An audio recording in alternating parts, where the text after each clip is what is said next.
Good evening, Garden City. I'd like to call to order our regular scheduled council meeting for Monday, August 6, 2018 at 7 p.m.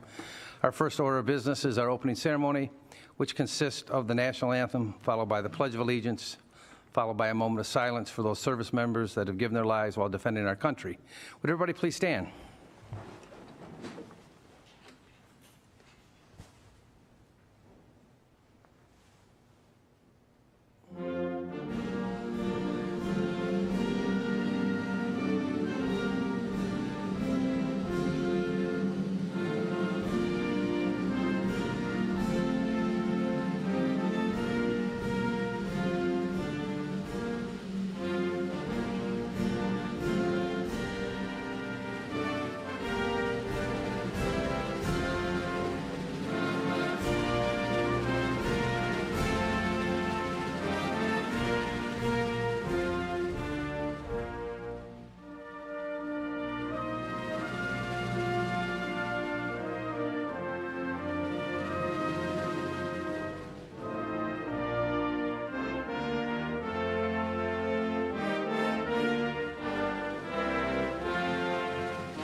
I pledge allegiance to the flag of the United States of America and to the republic for which it stands, one nation, under God, indivisible, with liberty and justice for all.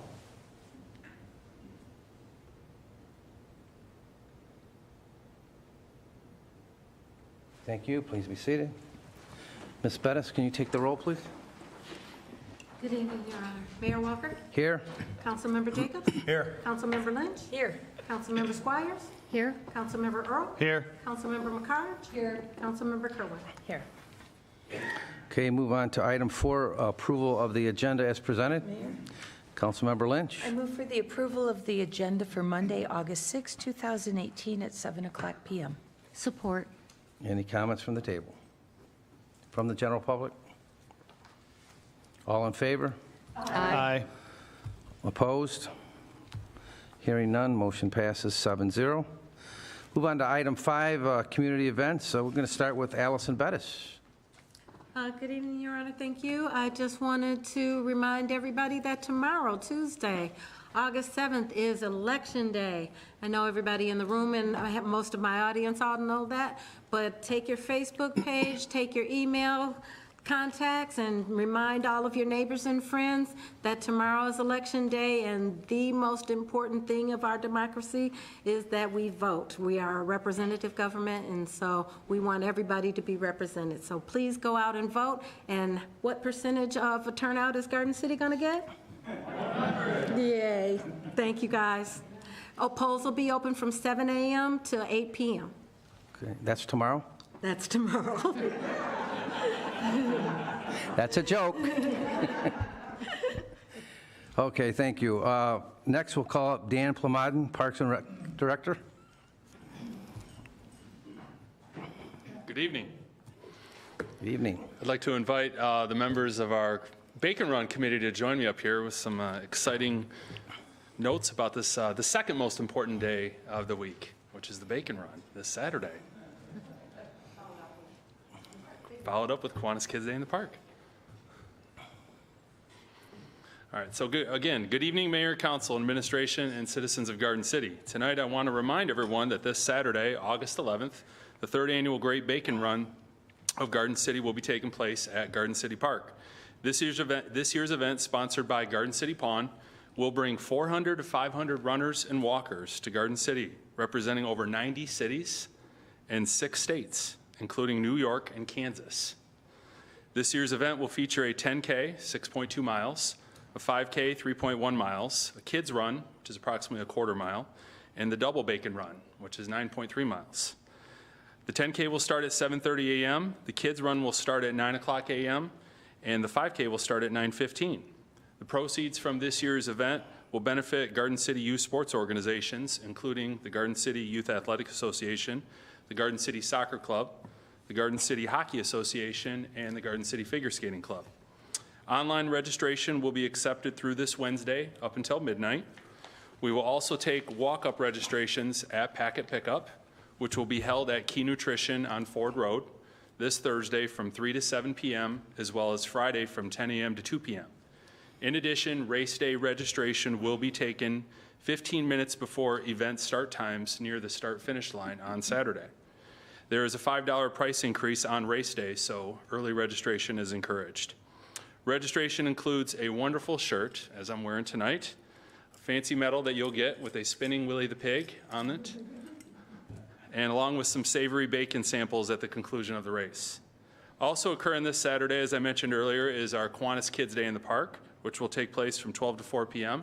So if you're not into the walking and running, join the Kiwanians for the Kids Day in the Park. We'd like to remind the community of a few important items before this weekend's big event. Number one, road closures. Road closures will be in effect between Merriman, Cherry Hill, Middle Belt, and Ford Roads between the hours of 6:30 a.m. and 11 o'clock this Saturday. 2 postcard mailers were sent out to all the homes between those 4 roads in July and August. Number 2, if you are one of the 80-plus volunteers that are helping with this year's event, please make sure to report to your post no later than 20 minutes before your scheduled time. We do have a volunteer coordinator, Ms. Sarah Rafi, that will be with us the morning of the race. So if there's any questions, you can check in with her or you can contact the Parks office. Number 3, parking at Garden City Park is going to be very tight. There will be no access off the Merriman Road entrance, only off Cherry Hill. So we will be closing the park for non-Bacon Run activities the night before, which is when the park closes anyway at 10 o'clock. And it will remain closed for Bacon Run traffic through 11 o'clock the next morning. And if there always, as always, if there's any questions regarding the event, anyone can contact Parks and Rec at 793-1882 between the hours of 12 and 6 p.m. So with that, I want to acknowledge our wonderful committee that we've been working on this event since last December. So we've held approximately a dozen, probably close to a dozen and a half volunteer committee meetings. Sandra Hollowell is our coordinator for registration and packet pickup. Tori Butler is one of our course co-marshals.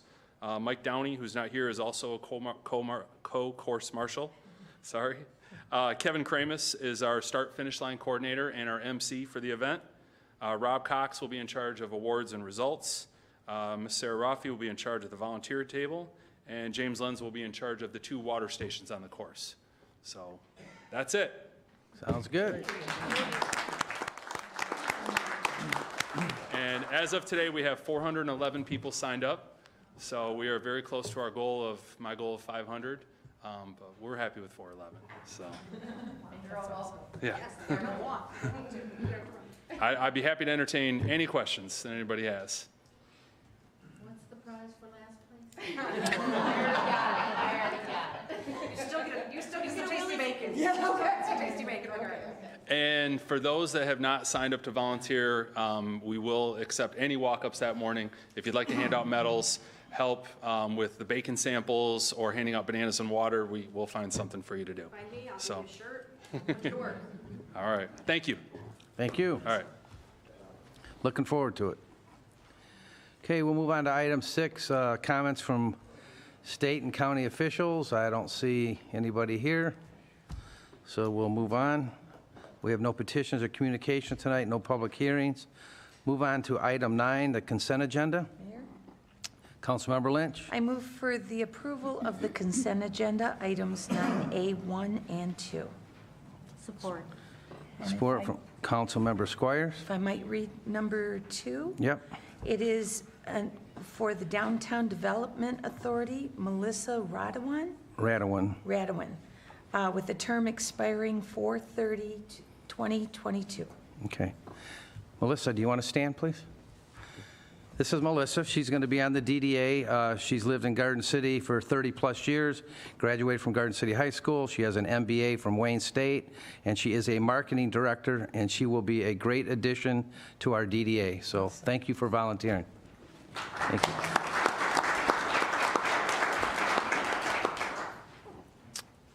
Okay, any comments from the table? Yes. Yes, Councilmember Squires. From the general public?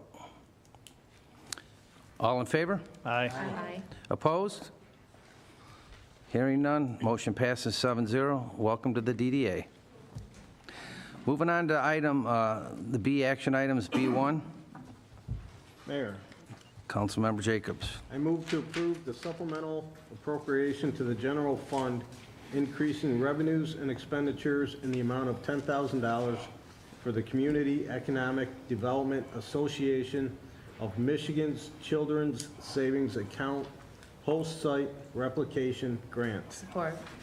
Support, Councilmember Kerwin. Monica, do you want to come up and explain this grant? Every time there's a grant, I think of Monica, so can explain to everybody. This is a good thing for Garden City. Thank you, Mayor. Yeah, this was an unexpected grant that we had the opportunity to apply for, and we did receive it through CEDM, that whole mouthful. And it is a $10,000 grant to plan and launch a children's savings account program in Garden City with Garden City Public Schools. Children's savings account programs are designed to encourage parents and children to think about their future, plan for their future, save for their future. And so Ms. Bettis and I have been involved with the National League of Cities, learning all about CSAs, as they're called, Children's Savings Accounts, across the nation, best practices and things like that. So this was a great opportunity. And it'll cover some staffing costs and training and workshop costs for our planning and transportation. Excellent, thank you. Any comments from the table? From the general public? All in favor? Aye. Opposed? Hearing none, that one passes 7-0. Moving on to item 2, 2018 Santaland Parade. Mayor, Councilmember Squires. I move to adopt the following resolution for the 2018 Garden City Downtown Development Authority Santaland Parade, November 24th, 2018. Support from Councilmember McCarge. What is this, the 59th annual? Kevin? Yes, it is. the 15th. 59th annual, okay, very good. Any other comments from the table on this, from the general public? All in favor? Aye. Aye. Opposed? Okay, motion passes 7-0. Item 3, moratorium on accepting any additional medical marijuana permit applications for a period of 6 months.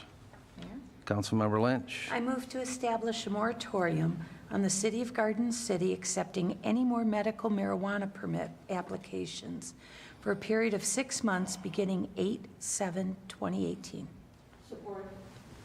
Support from Councilmember McCarge. And Doc, did you want to say a few words, please? Yeah, thank you, Mayor. As everyone will recall, last meeting, the council voted to limit the number of medical marijuana facilities in the industrial area. The process now is to go back to the Planning Commission for their public hearing, and then come back to the City Council for a final public hearing, so that number could sway one way or the other. Our concern was, in the meantime, the number was 3 that the council had chosen where we are now. Instead of speaking with 4, 5, 10, 20 more applicants and applications filled out, and then find out that the final number is going to be 3, we're asking just a moratorium at this point.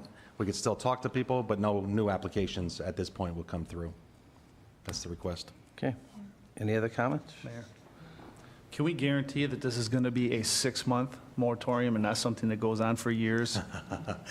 It's September would be the Planning Commission public hearing, and ours will be immediately after that. And at that point, a final number will be decided. So the 6 months is really just to make sure we get through the next 2 months, Okay. hopefully. Thank you. Any other comments from the table? From the general public? All in favor? Aye. Aye. Opposed? Okay, hearing none, motion passes 7-0.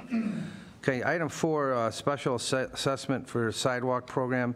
This is just to call for a public hearing on August 20th at 7 p.m. Mayor, Councilmember Squires.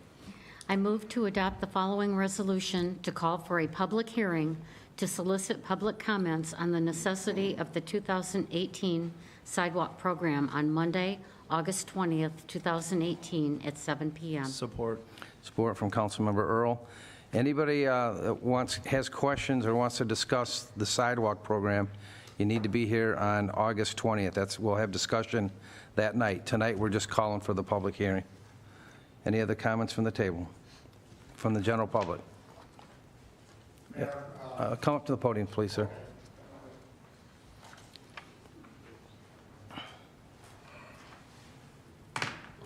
Thank you. My name is Ken Walkmeyer. I live at 32193 Elmwood Street, which is located between Hubbard and Craig Avenues in Garden City. The reason I'm asking a question now is you've set up a meeting for August 20th. Is there any guarantee that no work will be done to your sidewalk prior to that time? Yeah. We're waiting for that public hearing. Yeah. Okay. Yeah. Well, the reason is that I received a letter July 27th in an envelope dated July 26th inviting me to a meeting I of the believe same that sort letter on was an June error, 4th. was it not? Okay, so, Yeah.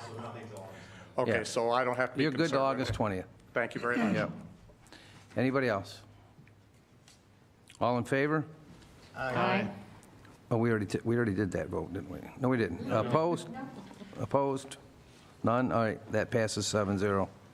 Okay, item 5, proposed charter amendments. Mr. City Manager, I'm going to go to you and let you explain these first, and then we'll ask for a motion. Get you on there. Thank you. Looking at the charter, you can always find issues that are of concern. One is coming about now at this point in reference to elections and how we would handle it if a mayor's seat becomes vacant with the mayor pro tem and some other questions. The charter's silent, and as we discussed, what happens if things happen? What do we do next? We're not really sure. So we've asked to put on the November ballot for the citizens to vote in Garden City 3 different issues.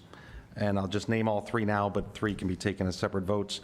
The first one is that the mayor pro tem currently by charter would move up to take the mayor's vacant seat, but has no ability to come back. So say you got a situation where there's 2 more years left for the mayor pro tem, they can't come back to their seat, they finish off the mayor's term and they're out of office. Part of this comes about because the change this last year or two, the way the mayor's position was voted on for 4 years and 2 years and back and forth, what's happened is we found a little hiccup that traditionally if someone filled in for a mayor's seat, their seat was up as soon as the mayor's term was up. It's not that way anymore at this point. So we want to have the ability for anyone that steps up to fill a vacant mayor's seat can step back to their seat when that time is completed. So that's number one. The charter is silent right now, so this is a little bit of housekeeping. Number 2 was, what if the mayor pro tem is not able to step up to take the mayor's seat? What happens? Now, even if we have it where they can step back, who then would take over? Say that the mayor pro tem may have been in an accident or for work reasons can't be here that often. What happens next? The charter is silent, so we have no idea who would step up next. So the second charter amendment would basically say the second highest vote getter in the last election would be the one to step up. So for fuzzy math, basically, the last vote getter of the last election is the mayor pro tem. The second vote getter would be the one that would step up. The mayor pro tem can't take the job. And it's kind of just a if-then situation. And then the third one was the question brought up about the city council's compensation. Currently, the mayor has a set fee in the charter and paid monthly. The council has a set fee, but it says paid per meeting.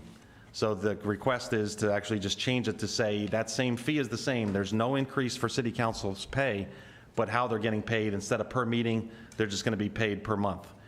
Generally is the same thing, except for the fact that there's a lot more staff involved trying to count meetings as opposed to just knowing what the fee is. So the charter says exactly what the fee is for council is $2,800, $2,880. That's still the same. It's just how they're going to be paid is a charter amendment. So those are the 3. The first one is for the mayor pro tem to be able to return to their seat after they filled the mayor seat, so they can fill out their regular term. Number 2 was the second highest vote getter. If the mayor pro tem doesn't take the job, there's somebody to follow suit. And the third one was just how the council is being compensated. It's not an increase in pay, it's just how they're actually being paid.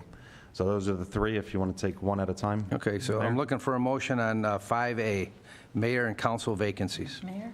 Councilmember Lynch. I move to approve the following resolution authorizing the submission of the proposed ballot language to amend Section 2.03 and 2.09 of the Charter of the City of Garden City to the electorate and authorize all activities necessary to place said proposal on the ballot on the November 6, 2018 ballot. Support. Support from Councilmember Squires. Any other comments from the table? From the general public?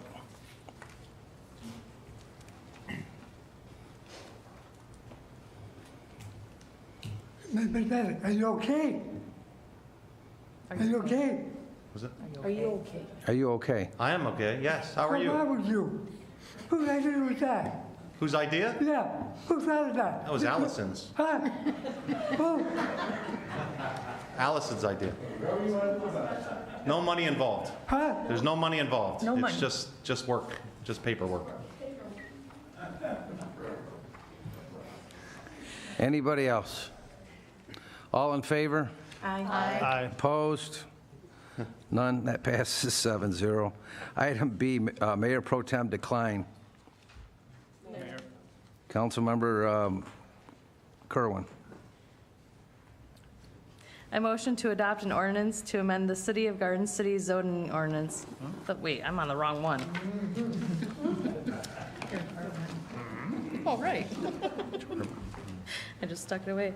Okay, I motion to approve the following resolution authorizing the submission of the proposed ballot language to amend Section 2.03 of the Charter of the City of Garden City to the electorate and authorize all activities necessary to place said proposal on the November 6, 2018 ballot. Support from Councilmember McCarge.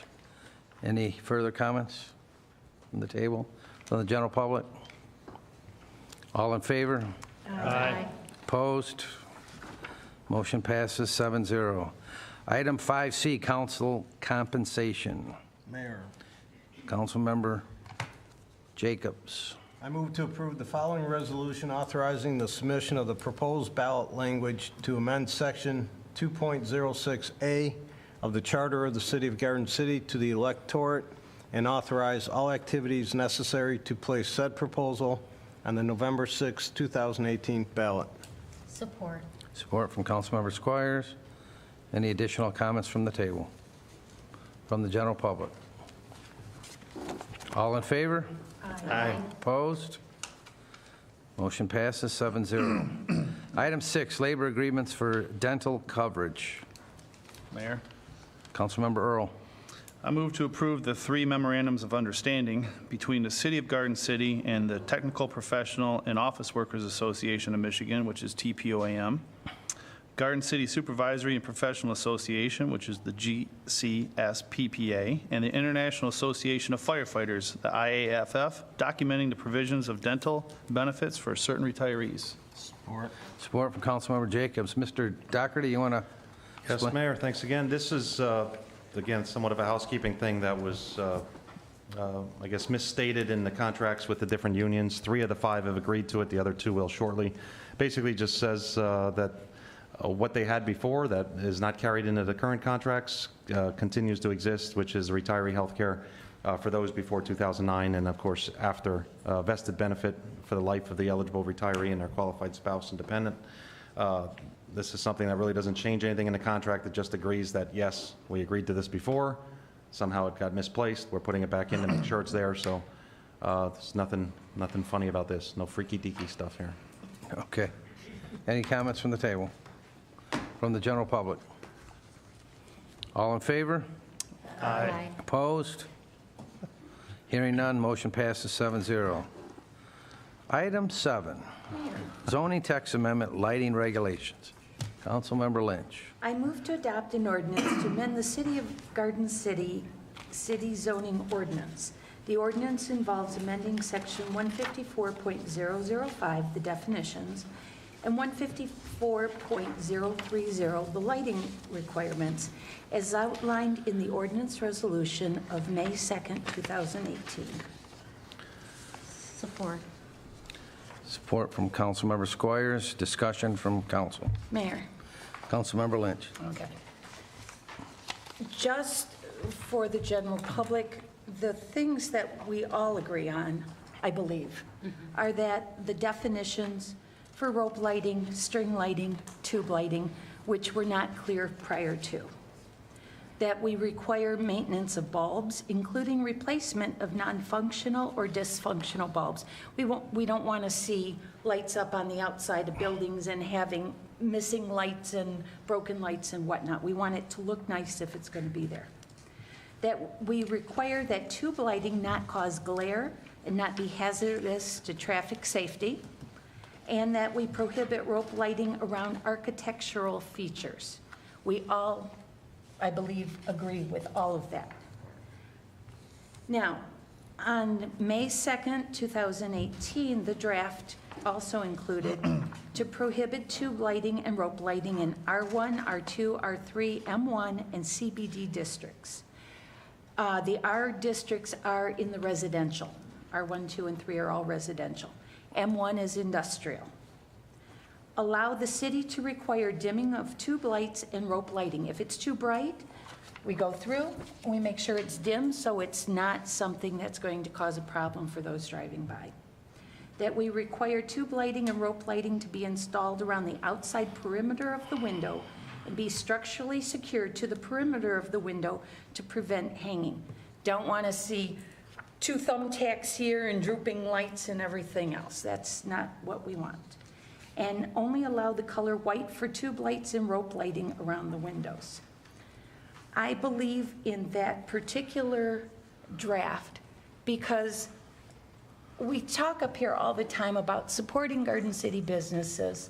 Garden City businesses don't have a lot that they can do to attract people as they go by.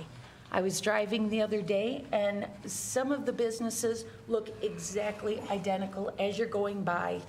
And it looks like that old song, Little Houses on the Hillside. It was business, business, business, business.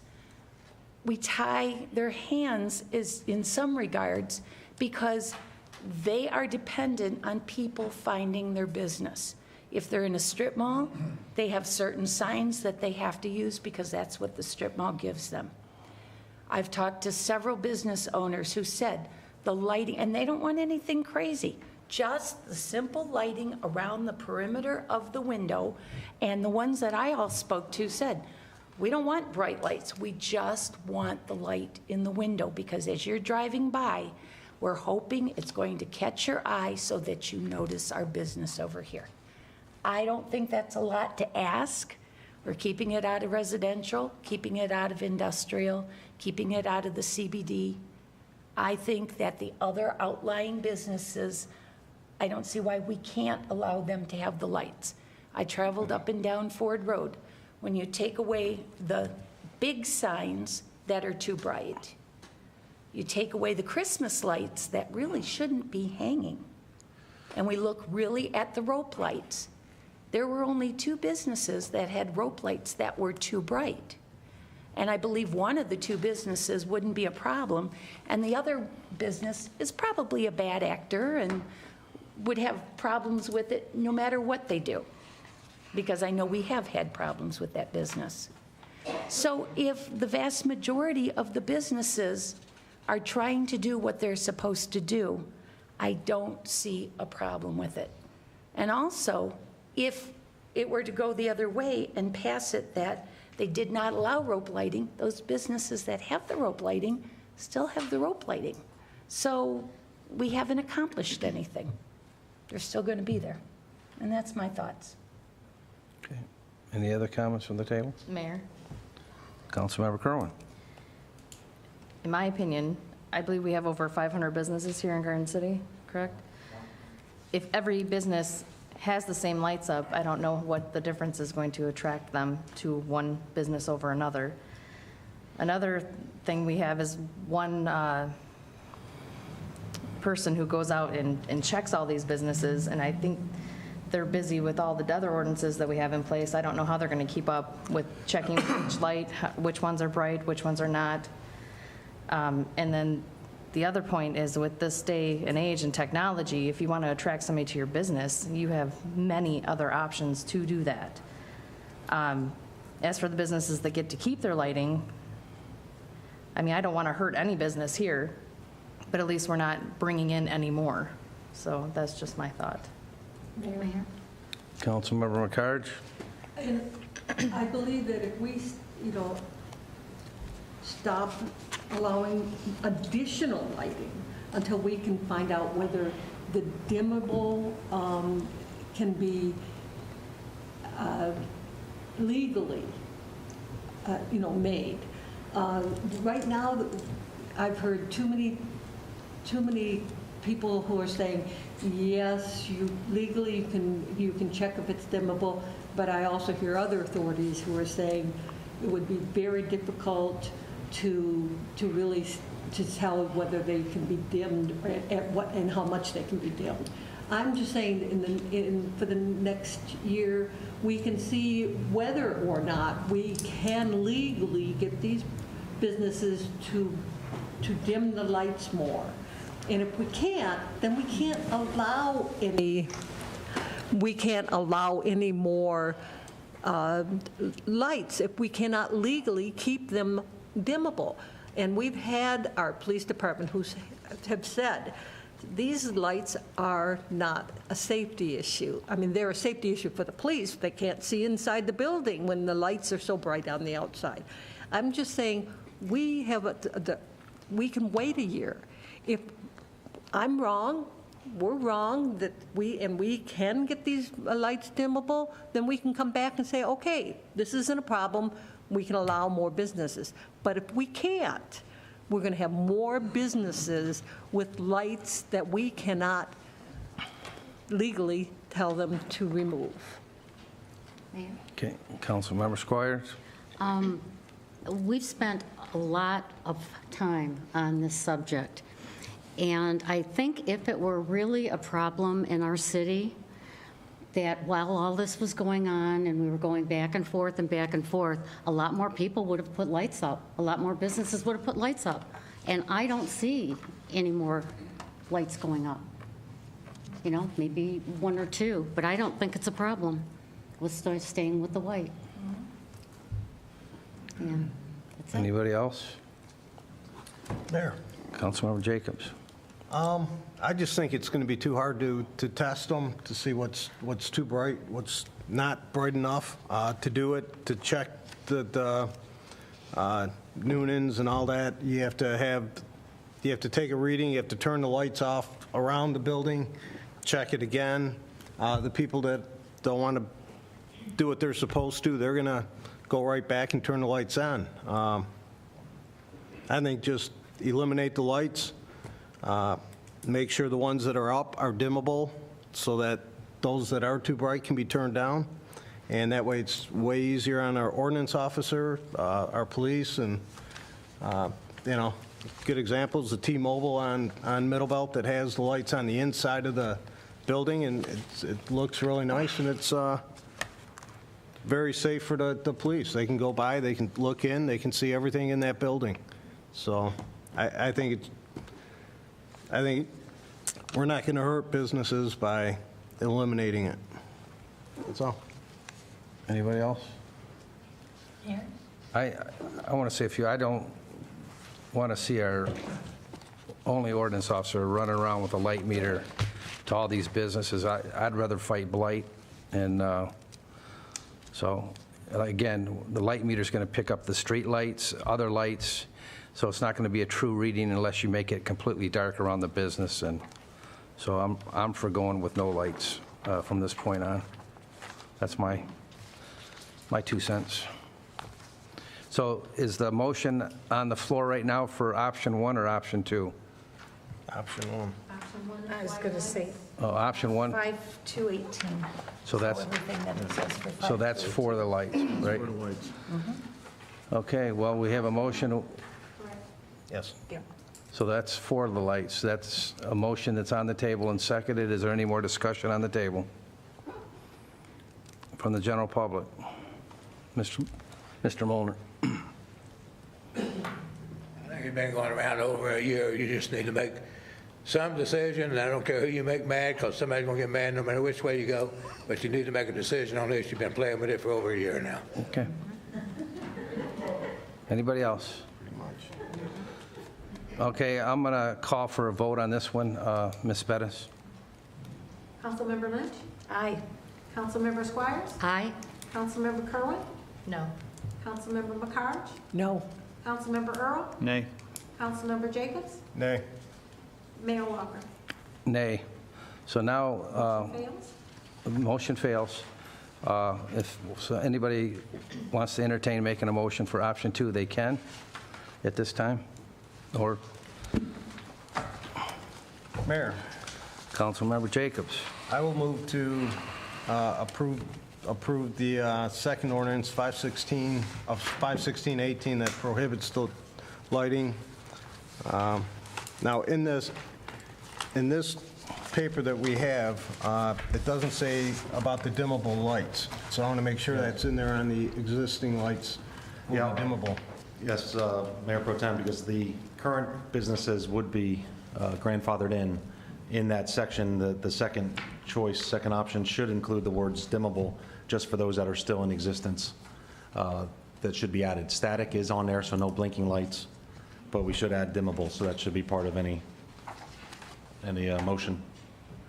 You want to add that to your motion? Well, I want to add that the existing would be dimmable. Correct. Have to be dimmable. Okay. Did I get a second? Support. Support from Councilmember Earl. Any further discussion from the table?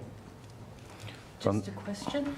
Okay. So if these that are already existing need to be dimmable, why is it a problem if they're already existing and they're already dimmable? Why are we arguing that they can't be accurately measured? Because we're not doing 500 businesses, we're doing. But 500 people don't want lights up. They would have them up by now if they But they would wanted have it. that option to do that if we don't stop it now. I disagree with that, but if they were dimmable, either way, that solves the problem. That's my 2 cents. Okay. Any other comments from the table? From the general public? Ms. Bettis, I'm going to call for the vote again. Councilmember Jacobs? Aye. Councilmember Earl? Aye. Councilmember Kerwin? Aye. Councilmember McCarge? Aye. Councilmember Squires? No. Councilmember Lynch? No? Mayor Walker? Aye. Motion passes 5-2. We're done with the lighting, finally. Okay, at this time, we're going to open up public comments for items that were not on the agenda. Anybody wishing to speak, please come up to the podium and state your name.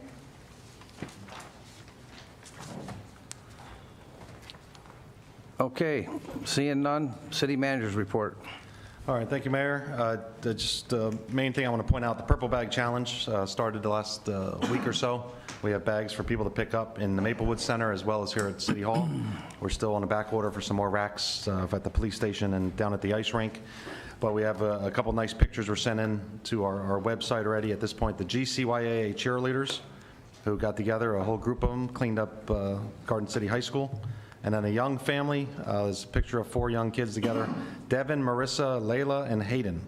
Didn't have a last name for them, but they cleaned up Douglas Elementary School using the purple bags that the city put out there. So we expect a lot more to come in, but it's a nice touch to get started with these 2 different groups. Just want to recognize them. And of course, same thing, voting tomorrow, making sure everybody gets out to vote. That's it for me right now. Appreciate it. Thank you. Councilmember McCarge? Thank you. Several of the churches have contacted me, and they would like me to announce a couple things coming up. This Wednesday, the First Methodist Church of Garden City, located at 6443 Merriman Road, they are going to have a free big band concert. The DJ starts at 4:30, the big band starts at 6:30, and they'll be serving hot dogs and chips and drinks and ice cream of your choice. For any of you who have not heard the big band, it's a real treat. So that is at the First Methodist Church on Merriman. The Garden City Presbyterian Church is having their annual rummage sale August 16th through 18th. From 9 to 4, Thursday and Friday, and 9 to 2 on Saturday. On Saturday, they will have their bag sale starting at noon. Again, this is a fundraiser that I'm sure they'll be using those funds to help our community. I had a neighbor of mine ask me about the Garden City Public Library, the vote that being asked to vote on. They thought it was for a building. Just to remind you that it is just an operating millage renewal. It is not an increase, it's just a renewal so that they can make, it just helps them plan for the future, but it is for an operating, day-to-day operating renewal. And also, just on some happy sides, we have a young man in the audience. He comes to all our meetings. I'd like to wish Mr. Warhane a happy birthday. And then out in the... And then if my mom has survived, actually, my mic didn't work for a while, so she might still be watching, but I'd like to wish my mother, Dorothy Sweeta, a happy 95th birthday. And she just wants to remind everyone to vote because she won't even vote absentee. She goes to the polls. So if she can do it, you can do it. That's all. Thank you. Thank you. Councilmember Kerwin? I love the Purple Bag Challenge. I think that is a great thing for the city. However, You were part of it, weren't you? Well, yeah, and then I couldn't stand up for the next day after bending over to pick up all the garbage. But another event I was able to attend was the Garden City Park Cruise and Business Expo at the Garden City Park. I loved it. That was very neat. All kinds of little vendors came out. There was a lot of unique cars there. Another great event for Garden City. And that's all I have. Okay, Councilmember Lynch? I have a complaint having to do with our waste hauler. In my neighborhood, waste is picked up on Thursday. On Saturday, I was walking my grandson around the block, and on Florence Street, there were no less than 12 yard waste containers still sitting out with yard waste 2 days after the fact because GFL did not come and pick it up. So I made all the contacts, and I was assured this morning that they were called and told to come and pick it up because I told anybody I saw, leave it out, they're coming Monday. They did not pick it up today. So the yard waste is still sitting out there. That's not the first time. It's not the 50th time. It's probably 150 times this has happened around the city within the past 4 months. I know I couldn't go up north several times because it was 7:30 at night and I'm waiting for them to come and pick up the yard waste so I can put my can away so I can be gone for 4 days. And the can's still sitting there. One night, I finally left at 9 o'clock. Somebody brought my can back for me. There has to be something that we can do. I know that there's a finding mechanism, and I don't understand why we haven't put that in motion yet, because this is getting ridiculous. And it's one thing if they, whoops, we forgot, and they come back the next day, but Thursday, Friday, Saturday, Sunday, Monday, they guaranteed it, and it didn't get done. We have to do something. They missed the bulk trash, too. Okay. On my street. Okay, so that's two things. That was on same day. I'll find out more about it, council, and report back, what the situation is. I got a call today at the end of the day from someone down another road. It was finally picked up, but same thing, waited till Thursday, since Thursday. So the first I heard about it was the end of the day, but we'll find out and report back to you. And it's disappointing. I talked to one of the head guys at GFL, and he said, be patient with us. We've had some problems. Well, there's one thing with patience, and there's another thing with it happening over and over and over again, and not even coming back to take care of it. So if we have to find them, we have to find them. Yep. Thank you. Okay. Councilmember Jacobs?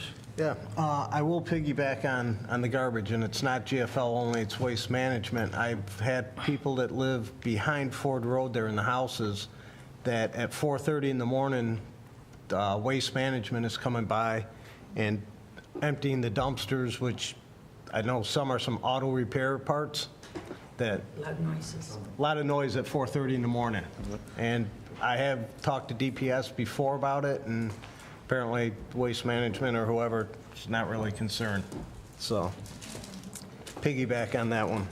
And then on a better note, a shout out to Garden City Police, and not only help in Garden City. I was downtown this weekend for an event, and had a little car trouble, and I happened to be lucky enough to have Sergeant Oswalt next to me, and he was able to jump my car and get me going. And for residents, he wasn't on duty, and it wasn't a city car, so, but they're all over the place. So I wanted to thank Sergeant Oswalt and his wife for helping me out. That's all I have. Thank you. Councilmember Squires. Oh, I have nothing tonight, thank you. Okay, Councilmember Earl. Just a few things. First, to Dan and the Bacon Committee. I look forward to the event. I think it's going to be, I love the fact that you're focusing it on in Garden City Park this year and helping support the youth programs. Great job so far. I hope it's a really good day. I'll be up there helping out, and if you ever need a tester, I can make sure that the bacon's safe to hand out. So I will volunteer to do that job.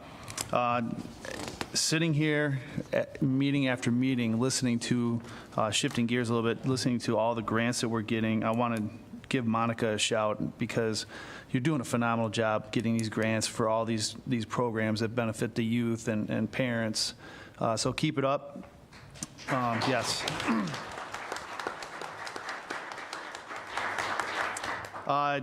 Just a couple of kind of neat announcements. Garden City High School, the Summer Community Theater is doing The Addams Family.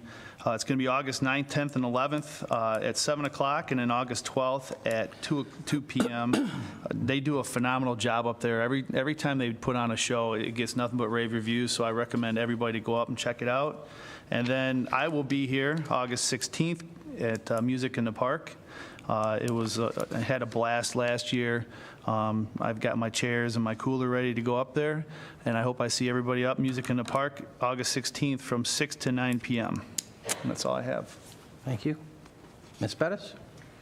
Your Honor, I just wanted to mention that, reiterate that Kids Day in the Park for Kiwanis of Garden City and the Westland area JCs is going to be from 12 to 4 p.m. after the Bacon Run. And also, Household Hazardous Waste is this weekend. It's really close at Westland Shopping Center. And you can bring all of your hazardous waste and electronics. And it's open from 8 a.m. to 2 p.m. So after you run the race, but before you go to Kiwanis Touch Truck, you can drop off your stuff at the mall and get that all recycled. And I know you'll be tired after voting. So. Thank you. Okay.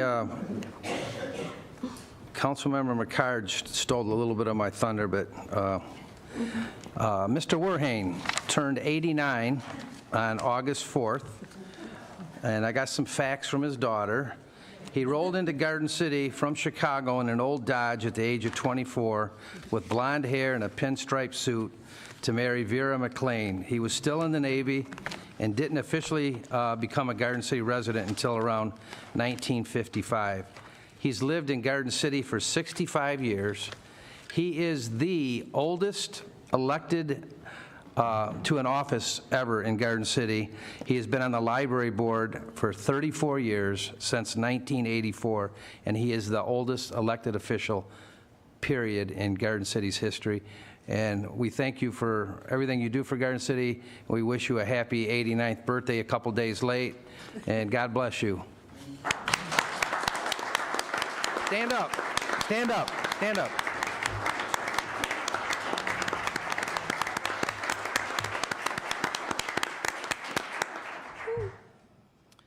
And then just want to remind everybody to vote tomorrow. I heard there's some good candidates out there. No further business. This meeting's adjourned. Thank you. Thanks for using.